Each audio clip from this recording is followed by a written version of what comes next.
Fala galera, hoje é dia de Mortal Kombat Ilha de Sangue. É uma história publicada pela DC Comics, escrita por Sean Kittelsen e desenhada por várias pessoas, mas principalmente por Dexter Soy, Daniel Samperi e Igor Vitorino, no ano de 2015. Ilha de Sangue é o terceiro e último dos 3 encadernados dos quadrinhos que compõem toda a história antes da parte principal do jogo de Mortal Kombat X. E essa história é uma sequência direta do prelúdio de Laços de Sangue e Deuses de Sangue. Ou seja, é extremamente necessário que você veja os vídeos anteriores para continuar esse daqui. Então se você ainda não assistiu, eu vou deixar os links para eles aqui na descrição. Mas se você já assistiu, se inscreve no canal se você ainda não é inscrito, já deixa seu like para não esquecer depois e me segue nas redes sociais. E agora sim, vamos para a história, senta aí. Tenta que lá vem a história.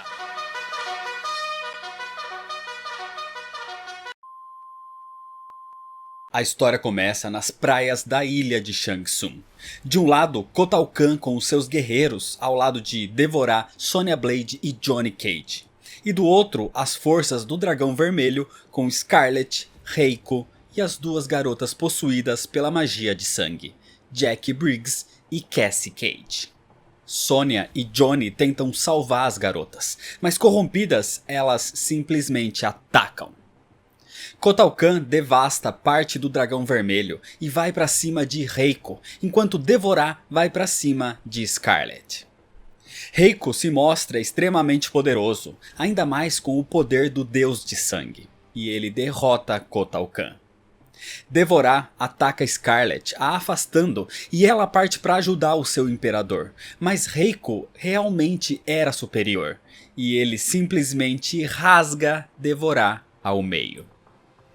Enfurecido, retirando forças do sol, Koh Tao Kahn avança para cima de Reiko, enquanto o resto continuava um combate generalizado naquelas praias. Mas de repente, todos param. Um navio com um exército se aproximava daquelas praias. Era Mileena e o seu grupo de Tarkatans disposta a matar ambos, Koh Tao Kahn e Reiko. A chegada de Mileena aumenta os confrontos e Scarlet parte para cima dela, mas Mileena se mostra superior e a teria matado se ela não pudesse se recuperar através do sangue, assim como Reiko. Mileena vê que uma das armas que Koh Tao Kahn levou até ali era o martelo de Shao Kahn, e ela vê aquilo como uma herança. Então Ermac usa a sua telecinese para entregá-lo à sua imperatriz. E usando essa arma, Mileena esmaga a cabeça de Reiko. Isso o teria matado. Mas Reiko pode se reconstruir com o código de sangue. E logo ele estaria recuperado. Então Mileena aproveita esse tempo para se voltar a Koh Tao Kahn e dizer que talvez, por mais que eles sejam inimigos mortais, eles deveriam fazer uma aliança contra Reiko, antes de lidar um com o outro. E ali, nas águas, num dos navios de Koh Tao Kahn, Kintaro e os Shokans observam a batalha. E caso o Imperador precise, eles têm o seu apoio, agora liderados pela Rainha Shiva. Enquanto isso, no Reino da Terra, Takeda volta ao Templo do Céu e encontra Fujin empalado numa das paredes. O Deus dos Ventos estava enfraquecido, mas vivo. E ele revela que Raiden foi possuído novamente e roubou as Kamido-Gus. Mas Takeda sabe que Raiden não é a verdadeira ameaça. A verdadeira ameaça é o Clérigo do Caos, Havik. Nas praias da ilha de Shang Tsung, as lutas continuam. Sonya Blade é obrigada a lutar contra sua própria filha corrompida, enquanto Johnny Cage luta contra Jack Briggs. Koh Tao Kahn, ao lado de Mileena e Ermac, golpeiam repetidamente Reiko, mas a magia de sangue o restaura toda vez e sempre ele se levanta. E numa dessas, com uma das Kamido-Gus, a de Outworld, que era a que Koh Tao Kahn tinha antes, ele consegue cortar os 3, os deixando corrompidos. Reiko então diz que eles vão contemplar o seu renascimento, uma jornada que ele começou há muito tempo. No passado, Reiko era um dos maiores generais de Shao Kahn, principalmente porque compartilhava com ele a visão da conquista. Só que ao dominar um pequeno reino para o seu imperador, Reiko encontrou um templo sagrado e nele uma estátua de uma deusa que não queimava, que não era destruída. Foi a partir dela que Reiko ouviu uma frase, o que ele levou como uma profecia: o sangue de Reiko reina. Quando ele viu a queda de Shao Kahn e as manipulações de Quan Chi, Reiko percebeu que Shinnok não queria generais, ele queria escravos. Então ele passou a ver aquela profecia como uma mentira. Reiko tentou se matar por causa disso, mas antes ele foi abordado por Havik, dizendo que tinha abandonado seu próprio reino porque uma deusa lhe disse uma profecia de que o sangue de Reiko reina. Mas para isso, o sangue dele deve jorrar. E Havik lhe mostra o código de sangue, levando tudo até aquele momento. Então ali, nas praias da ilha, Kotal Kahn se levanta dizendo que Havik estava certo. O sangue de Reiko deve jorrar. E então Ermac usa sua telecinese, o parando, enquanto Kotal e Mileena se unem para destruí-lo. O problema é que nesse instante, Havik surge, levando até mesmo o deus do trovão corrompido. E assim Raiden cria uma tempestade de raios que atinge a todos naquela ilha. Isso os nocauteia, e Havik ordena que aqueles guerreiros não sejam mortos. Ele precisa daqueles campeões vivos, porque ele precisa do seu sangue. E ordena também que o corpo de Reiko seja levado para ser revivido nos poços de carne, porque também vai precisar dele.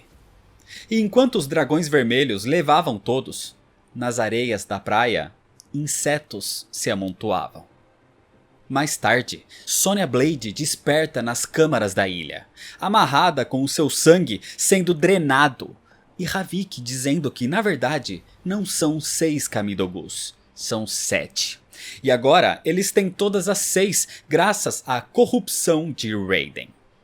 Amarrados ali estão Sonya, Johnny Cage, Kotal Kahn, Mileena e Ermac, com o seu sangue sendo drenado até uma fonte. E quem vai receber aquilo tudo é Reiko. Havik recolhe uma taça do sangue e Reiko a toma. E na sequência, ele tem as 6 Kamidogus cravadas no seu corpo. A profecia de que o sangue de Reiko reina se cumpriria para ele. Ele desejava se tornar um deus, e agora ele é consumido pelo código de sangue, e Reiko diz que já morreu muito naquele dia. Então, para a ascensão de um deus, ele quer que outros sejam sacrificados em seu nome. Enquanto isso, na câmara do Jinsei, no Templo do Céu, Fujin se recupera do ataque que sofreu de Raiden, mas ele não pode abandonar o templo. Ele precisa ficar ali e cuidar da força vital da Terra. O que ele pode fazer é dar um auxílio a Takeda. Com uma máscara tradicional dos Shirai Ryu e um conjunto de chicotes serrilhados de alta potência, Fujin lembra a Takeda tudo que Hanzo Hasashi lhe ensinou. E ele diz que aprendeu com ele a lutar, não mais por vingança, mas por justiça. E assim, Takeda estava pronto para os combates. Na sala do trono da ilha de Shang Tsung, Reiko se levanta, empalado pelas Kamidogus que cobrem o seu corpo com a magia, e ele diz que sente fome de sangue. Assim, ele ordena tributos. Com isso, Havik lhe oferece todo o exército de Tarkatans de Mileena, e Reiko mata e devora todos. Próximo da ilha, Kintaro e os seus Shokans observam ainda no navio de Kotal Kahn, e Kintaro ordena que enviem espiões para observar o que estava acontecendo. Na sala do trono, Reiko tinha acabado com 100 Tarkatans de uma só vez, e ainda queria mais. Inclusive, ele se enfurece com Havik, dizendo que ele nunca lhe contou que, sendo um deus de sangue, ele teria essa fome incontrolável, algo que o consome. E nesse momento, ele começa realmente a ser consumido. Reiko começa a se rasgar, a se autoconsumir, e assim ele agoniza até a morte. Esse era o plano de Havik. Reiko nunca foi digno de ser um deus de sangue. Ele era na verdade um receptáculo, a sétima chave. Um recipiente onde Havik faria toda aquela mistura de sangue para que ele se tornasse a sétima Kamidogu, a abertura para a dimensão obscura. E do crânio de Reiko, Havik tira dali o que tanto queria esse tempo todo. O motivo da sua grande busca e invasão. Ele invoca com sangue o amuleto de Shinnok. Com o amuleto em mãos agora, Havik tinha poder extremo. Inclusive, ele mata os espiões Shokans que Kintaro enviou e os devolve empalados. E quando Shiva vê aquilo e tenta observar o que aconteceu na ilha, o seu navio recebe o impacto de um raio de energia do amuleto e é destruído.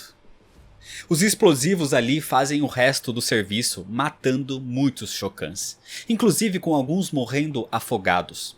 Mas Shiva e Kintaro conseguem se manter vivos, pelo menos por enquanto. Na sala do trono, Havik diz como Reiko tinha um ego enorme e por isso foi facilmente manipulado pela frase "o sangue de Reiko reina", que ele disse através de uma estátua de uma deusa. E agora, Havik tinha todo o poder que queria. E assim, Raiden, Jack e Cassie, possuídos, levantam as Kamidogus e atacam Kotal Kahn, Mileena, Sonya Blade e Johnny Cage. E com isso, todos eles estavam sob o seu domínio agora. E para instaurar o caos, Havik vai começar destruindo o Netherrealm. Por isso ele poupou Ermac, porque alimentando o amuleto com todas as almas dentro dele, a barreira entre o submundo e o reino da terra seria destruída. Mas antes que Havik pudesse continuar, Takeda tinha chegado.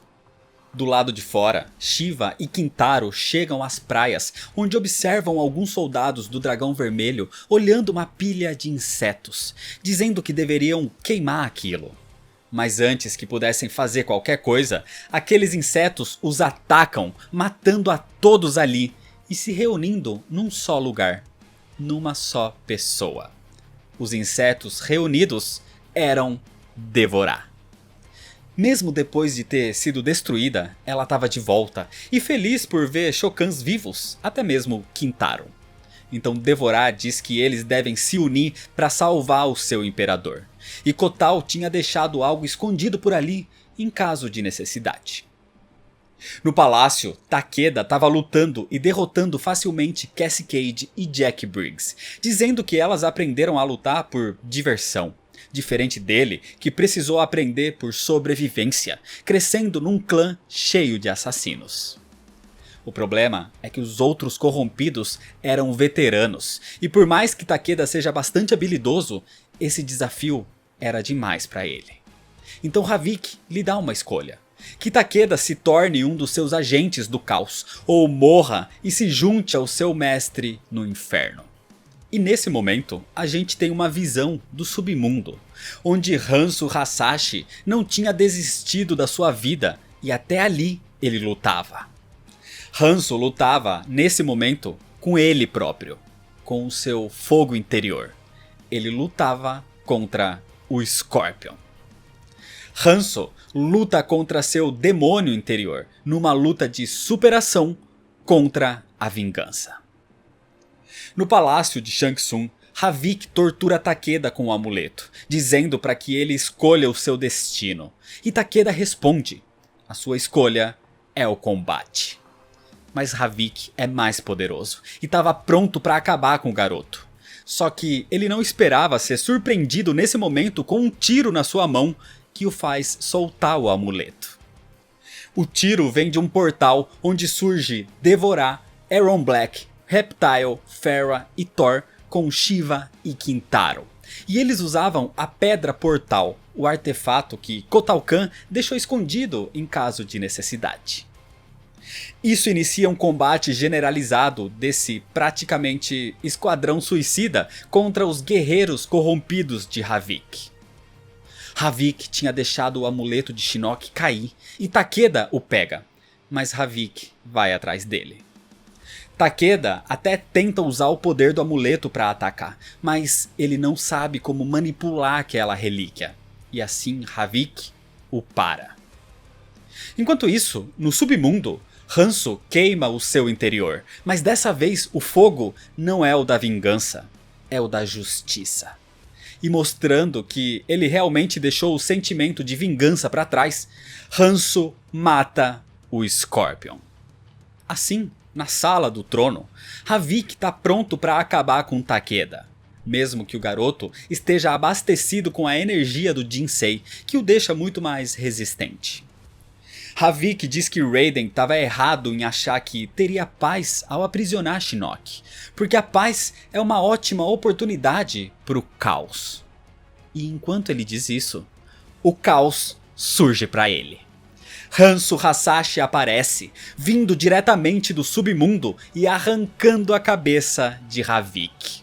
E assim, voltando imediatamente com ele direto para o inferno, deixando o corpo de Havik caído, sem vida, cortando a conexão do código de sangue. Os guerreiros corrompidos estavam combatendo naquele momento. Ali, Kintaro é pego por Cassie e Jack quando Sonya Blade surge e arranca a sua cabeça. E o general dos Shokans morre na frente da rainha Shiva. Raiden ataca Aaron Black. Kotal Kahn está prestes a decapitar Devorar. Mas nesse momento, o código de sangue foi cortado. Nesse momento, todos despertam da corrupção porque Havik tinha sido derrotado. Todos voltam ao normal, se desculpando uns com os outros, e Takeda surge com o amuleto de Shinnok, o entregando para Raiden, dizendo para que ele finalmente mantenha aquilo seguro, porque muitos morreram por causa disso. Johnny Cage tenta acalmar Jack, enquanto Sonya abraça sua filha e diz o quanto a ama. Ela não aguentaria perdê-la. Milena liberta Ermac, dizendo que podem voltar rápido para Zunkará e tomar o trono aproveitando essa distração. Então Ermac diz que não, isso foi longe demais. Eles passaram por coisa demais para ficar brigando por um trono. E Ermac viu que Kotal Kahn é realmente um líder muito mais adequado para Outworld. Enquanto Cassie conta para sua mãe sobre como acabou sendo capturada, Kotal Kahn e Raiden se aproximam para falar com Sonya Blade, explicando que eles têm assuntos entre reinos para discutir. Inclusive, Kotal diz que o tratamento de choque que Aaron Black teve ali nas mãos de Raiden deveria ser castigo suficiente pelo sequestro da sua filha. E Sonya aceita. Raiden então explica que Reiko e Havik tiveram a ajuda de Dagon e do seu dragão vermelho. Aquilo não era culpa de Outworld. E Kotal Kahn estava disposto a colaborar com o Reino da Terra. Assim, Raiden propõe uma aliança, um pacto de não agressão, e que os reinos colaborassem entre si quando fosse necessário. Com isso, Kotal vai devolver para Sonya todas aquelas armas de destruição em massa que conseguiu com Kano. E representando o Reino da Terra, Sonya aceita esse acordo, que eles chamam de Acordos de Reiko. Mas Raiden tem mais um pedido para eles. O amuleto de Shinnok é uma arma terrível, e com medo que aquilo o corrompa novamente, ele decide que não pode esconder o amuleto com segredos e mentiras de novo.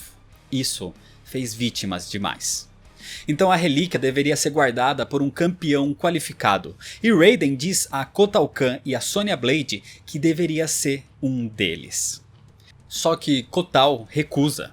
Ele ainda tem conflitos para tratar em Outworld, como a guerra civil que ainda trava contra Milena. Ele não poderia proteger o amuleto. Assim, Sonya aceita essa missão e diz que as forças especiais vão colocá-lo num lugar onde jamais seria encontrado. Enquanto isso, no Netherrealm, vemos que Havik não poderia morrer tão facilmente, por causa do código de sangue. Mas agora, ele era só uma cabeça. E Hanzo o leva até Moloch e Dramin, dois demônios que torturavam os seres do submundo. Assim, Havik seria mantido ali, sendo torturado por toda a eternidade. No reino da Terra, as coisas começam a voltar ao normal. Jack volta para casa, onde Jax Briggs vai ensiná-la a se defender contra possíveis novas ameaças. Enquanto Cassie está feliz da aproximação com seu pai, mas deseja uma reaproximação agora com a sua mãe. No antigo templo dos Shirai-Ryu, Takeda fez memoriais para cada um dos membros que morreram ali por culpa do Código de Sangue. E enquanto prestava as últimas homenagens, um portal se abre direto do submundo. Hanzo Hasashi lutava com Moloch e é auxiliado por Takeda, fazendo com que aquele demônio voltasse para o Netherrealm, enquanto Hanzo conseguia voltar para a Terra. Takeda se espanta em ver o seu mestre ali, vivo. E Hanzo diz que ele já passou muito tempo no inferno. Ele já morreu outras vezes e superou o submundo. E por isso, ele sabe o caminho para fora dali e de volta para casa de cor e salteado.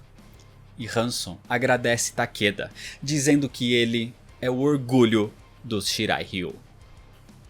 Enquanto isso, no Netherrealm, a cabeça decepada de Havik fala sobre como aquele lugar também está condenado ao caos.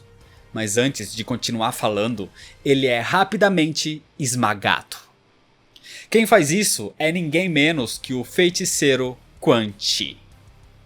Quan Chi tá furioso porque Havik se recusou a entregar o amuleto de Shinnok para ele como tinha prometido. Mesmo depois dele receber a magia de sangue de Nitara para poder corromper as Kamidogus. Ou seja, tudo que Havik fez, toda a manipulação de Reiko e todos os eventos até agora foram mais uma vez arquitetados por Quan Chi. Com raiva também por aqueles demônios terem deixado Hanzo Hasashi escapar mais uma vez, Quan Chi mata Moloch e Dramin, dizendo que quando Shinnok for libertado, o Netherrealm não pode permitir mais falhas.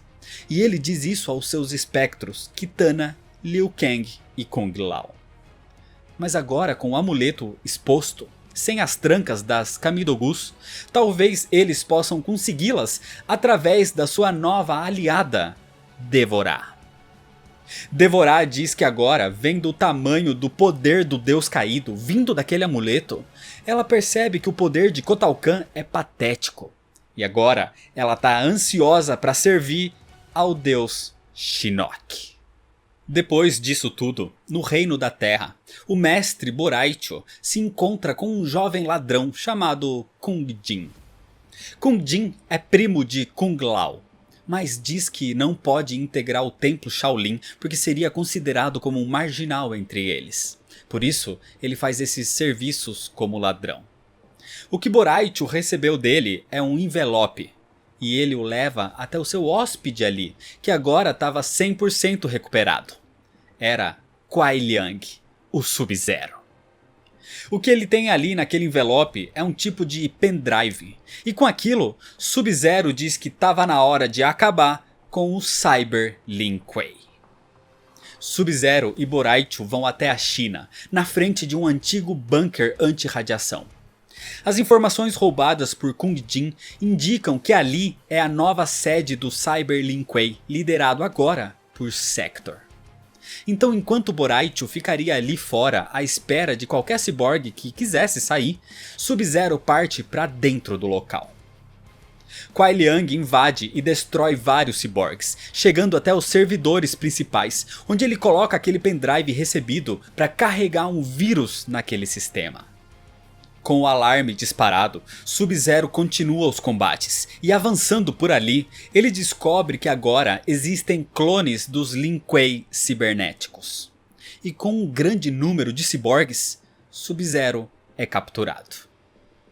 Cyrax, comandado por Sector, tenta analisar o status do vírus e percebe que por mais que aquilo tenha infectado quase completamente os seus sistemas, não existem sinais de danos. Então nesse momento, Sub-Zero é apresentado ali. Sector pergunta o que aquele vírus estava fazendo no seu sistema. E Sub-Zero responde que o vírus está consertando tudo aquilo. Sub-Zero foi capturado e levado ali de propósito, e agora ele congela suas algemas e se liberta, acabando com os ciborgues à sua volta, ficando pronto para confrontar Sector. E esse tempo de distração faz com que o vírus corrompa os sistemas em 100%. Mas aparentemente nada acontece. Então Sector ordena que Cyrax destrua Kuai Liang. E obedientemente, como um ciborgue, ele se prepara. Mas agora ele se volta contra Sector e o ataca. O plano era esse: apagar o sistema que escravizava os ciborgues, lhes dando o seu livre-arbítrio de novo. Assim como aconteceu com Sub-Zero antes. Mas enfurecido com a traição de Cyrax, Sector desvia do seu ataque e o golpeia. E agora Sector usa os seus poderes de fogo e invoca todo o seu exército de ciborgues clonados para que iniciem o combate contra Sub-Zero. A luta principal é entre o gelo de Kuai Liang contra o fogo de Sector. Sector diz que nas lutas de Sub-Zero contra os ciborgues ali, todos captaram informações dele e a transferiram para Sector. Então ele conhece os seus golpes. Mas Sub-Zero responde que os seus robôs não levaram em consideração que ele estava pegando leve o tempo todo.